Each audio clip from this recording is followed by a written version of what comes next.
അതുകൊണ്ട് ഇനി ഗൗരവമുള്ള ചിന്തയാണ്. മനസ്സ് നന്നാകുമെന്ന ഉറച്ച വിശ്വാസത്തോട് ഈ സ്റ്റേജിലേക്ക് സമർപ്പിച്ചു കൊണ്ടിരുന്നു. അല്ലാഹുവിന്റെ റസൂൽ പറയുന്നു, ആയിഷ,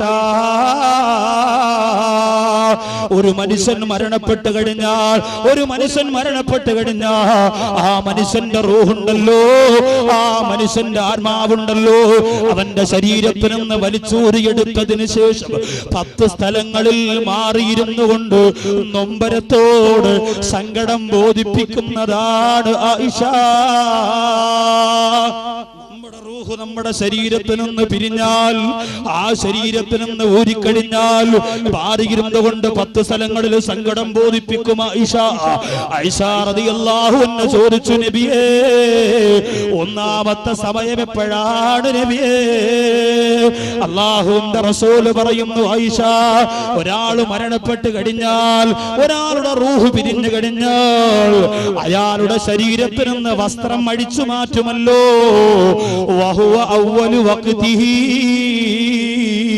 റൂഹിന്റെ കണ്ണീരിന്റെ ഒന്നാമത്തെ സമയം അവിടെയാണ്.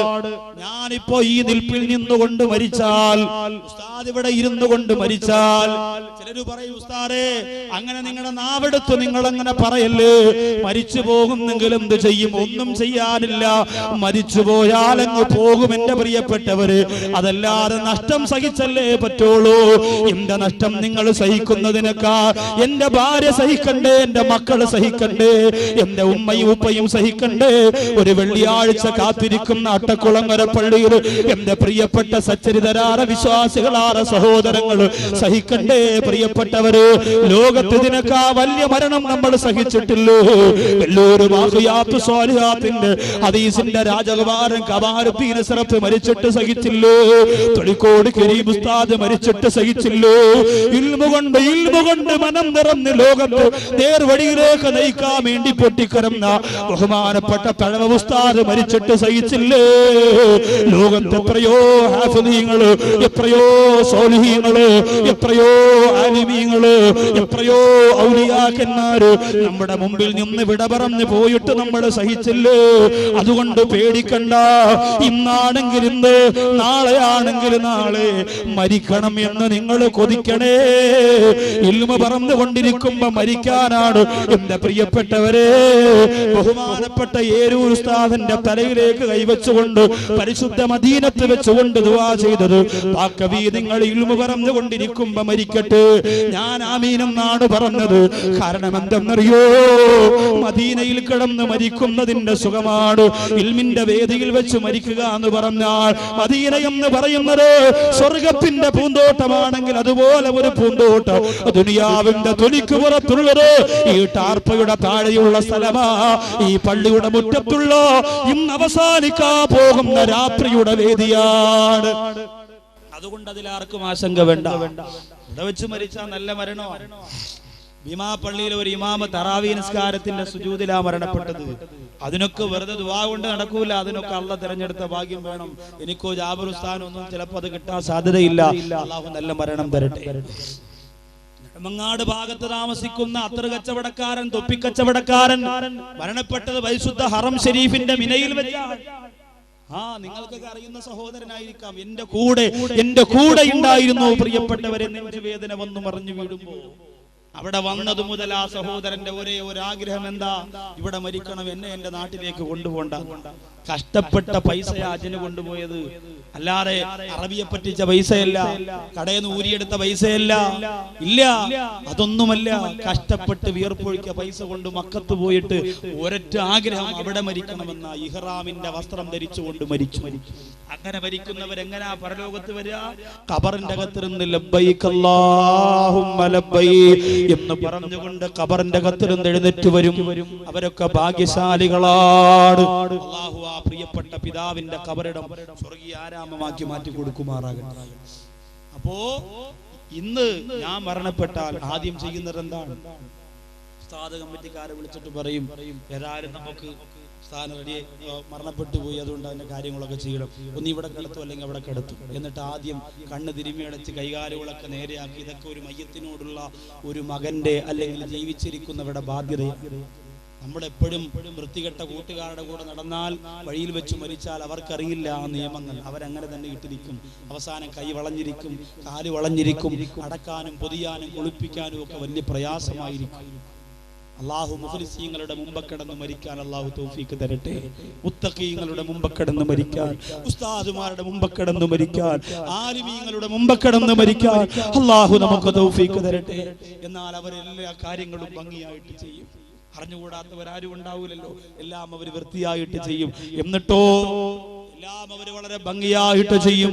അങ്ങനെ മരണപ്പെടുമ്പോൾ റൂഹ് പിരിഞ്ഞ് മുകളിലേക്ക് റൂഹ് ഇങ്ങനെ കണ്ണുകളിലൂടെ റൂഹ് വലിച്ചോരിയെടുത്തുകൊണ്ട് ആ റൂഹ് മാറി നിൽക്കുമ്പോ സഹോദരങ്ങളെ, ആദ്യമെന്റെ വസ്ത്രമാണ് വലിച്ചോരിയെടുക്കുന്നത്. ആദ്യം നമ്മുടെ വസ്ത്രമാണ് വലിച്ചോരിയെടുക്കുന്നത്. നമ്മുടെ വസ്ത്രത്തിൽ ഞാൻ ധരിച്ചിരിക്കുന്ന നൗഷാദ് ബാഖവി എന്ന് ധരിച്ചുകൊണ്ട് വന്ന ഈ നീല നിറത്തിലുള്ള ജുബ്ബയുണ്ടല്ലോ, ഉസ്താദ് അതിന്റെ ബട്ടൺസ് അങ്ങോട്ടടിക്കുമ്പോ എന്റെ തൊപ്പി അങ്ങോട്ട് വലിച്ചോരുമ്പോ ഇന്ന് വരെ ഞാൻ വസ്ത്രം ധരിച്ചിരുന്നത് എന്റെ സ്വകാര്യതയാണ്. വസ്ത്രം ധരിച്ചിരുന്നത് എന്റെ സ്വകാര്യതയാണ്. ഭാര്യമാര് വസ്ത്രം മാറ്റുമ്പോ റൂമിന്റെ അകത്ത് ഭർത്താവുണ്ടെങ്കിൽ ഭർത്താവിനോട് പോലും പറയും, ഇക്കാ നിങ്ങളൊന്ന് മാറണം, ഞാനൊന്ന് വസ്ത്രം മാറട്ടെ. ആരെയും വസ്ത്രം മാറുന്നത് പരസ്പരം കാണുന്നൊരു ഇഷ്ടമല്ല. മനുഷ്യ സഹജമാണ്, ലജ്ജയുള്ളവരുടെ സ്വഭാവം. ഞാൻ നമ്മുടെ കൂട്ടുകാരുണ്ടെങ്കിൽ റൂമിനകത്ത് നിന്ന് വസ്ത്രം മാറുമ്പോ മര്യാദയ്ക്ക് നമ്മൾ മാറും. നമ്മുടെ സുഹൃത്തുക്കൾ അറിയാതിരിക്കാനും കാണാതിരിക്കാനും അത്രയ്ക്ക് ലജ്ജയുള്ളവരാണ് നമ്മളെങ്കിൽ. നമ്മൾ മരണപ്പെട്ടാൽ നമ്മുടെ വസ്ത്രം അടിച്ചെടുക്കുമ്പോൾ പ്രിയപ്പെട്ടവരെ നമ്മുടെ റൂഹ് പറയുന്നതെന്തെന്നറിയോ? യാ അഹിബായി, എന്റെ ശരീരത്തെ ഇഷ്ടപ്പെടുന്നവരെ, എന്റെ ശരീരത്തിന്റെ മയ്യത്ത് പരിപാലനത്തിന് വന്ന ബന്ധുക്കള്, നാട്ടുകാരെ, വീട്ടുകാരെ, കൂട്ടുകാരെ,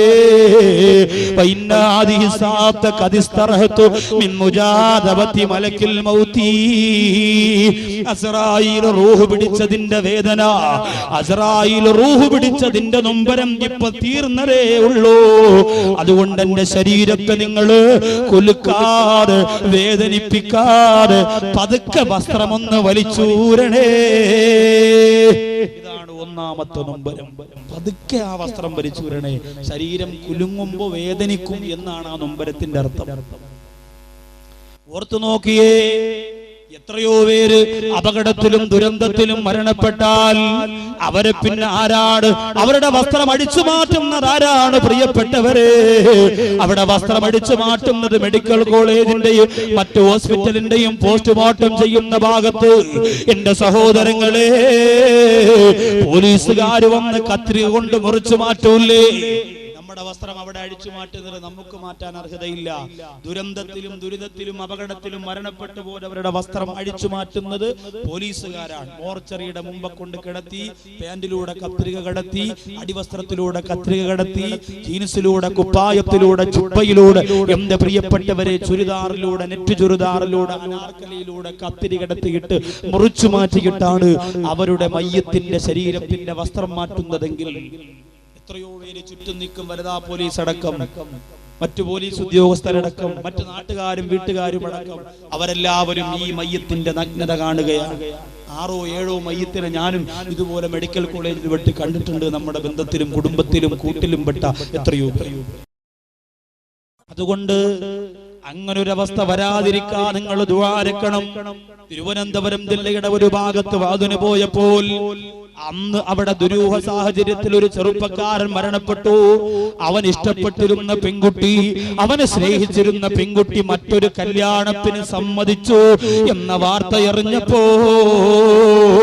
ജീവനക്കാരാ പെൺകുട്ടിയെ ഇഷ്ടപ്പെട്ടിരുന്ന സഹോദരൻ ആത്മഹത്യ ചെയ്തു പോയി. പ്രിയപ്പെട്ടവരെ, അതൊരു മുസ്ലിമാണെന്നറിഞ്ഞപ്പോ ഞെട്ടിപ്പോയി.